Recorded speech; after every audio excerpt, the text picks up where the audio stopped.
The Olympic Games always features a number of sports that attract the curiosity of the casual sports fan. That's part of the attraction, right? But as we all enjoy the delights on offer, it's important to remember that these events are the survivors. They've made it through a selection process that's been going on for more than a century. Sports have come and gone as the Games have evolved. So let's discover some of the more eclectic and unexpected entrants. To get the ball rolling, let's go back to the opening ceremony at Lake Placid in 1932. The Olympic Games are on. Now for a little novelty, my speciality, skating on stilts. But that was just a bit of fun. Now, onto the real games. Rope climbing was one of the original events way back in 1896. Competitors had to climb a 15-metre rope as quickly as possible.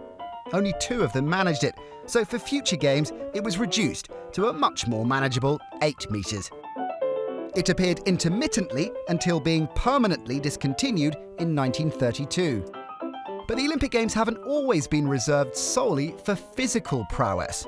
Between 1912 and 1948, there were medals available in architecture, literature, music, painting, and sculpture. The events had subcategories too. There was a period in history when it was possible to win an Olympic gold for town planning. The road to Olympic glory, perhaps. The art contest caught the eye of some of the athletes. Walter Winans of the USA followed up his shooting gold at the 1908 Olympics with another first-place finish in the 1912 sculpture contest. He also wrote 10 books, including Shooting for Ladies and How to Drive a Trotter, a regular Renaissance man. Within the sculpture event, there was a medal competition, so participants had the opportunity to win a gold medal for making a medal. And if you finished in last place, you could literally be sent home with your loser's medal.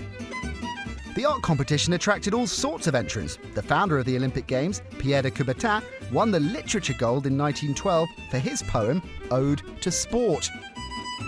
Oh sport, pleasure of the gods, essence of life, you appeared suddenly in the mists of the grey clearing, which writhes with the drudgery of modern existence, like the radiant messenger of a past age when mankind still smiled.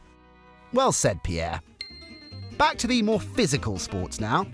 The plunge for distance made its first and only appearance at the 1904 Games. For those of you unfamiliar with the event, it involved diving into a pool and seeing how far you travelled underwater before you bobbed up to the surface. A report from the era confirmed that it wasn't much of a spectator sport, noting that the diver moves at a pace somewhat akin to a snail. A freshwater snail, we assume. Well, we can't improve on that description. But the more left-field entrants aren't the preserve of black and white images. This was going on as recently as 1992. What do you get when you combine snow, outrageous outfits, and devastating dance moves?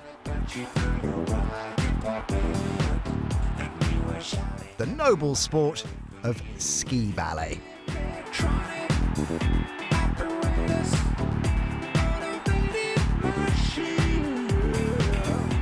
The Winter Olympic Games in Albertville wasn't just the home of ski ballet.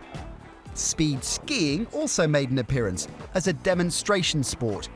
It was pretty simple, really. Ski down a hill in a straight line and see how fast you can go. With speeds of up to 200 kilometers per hour, these athletes weren't messing around.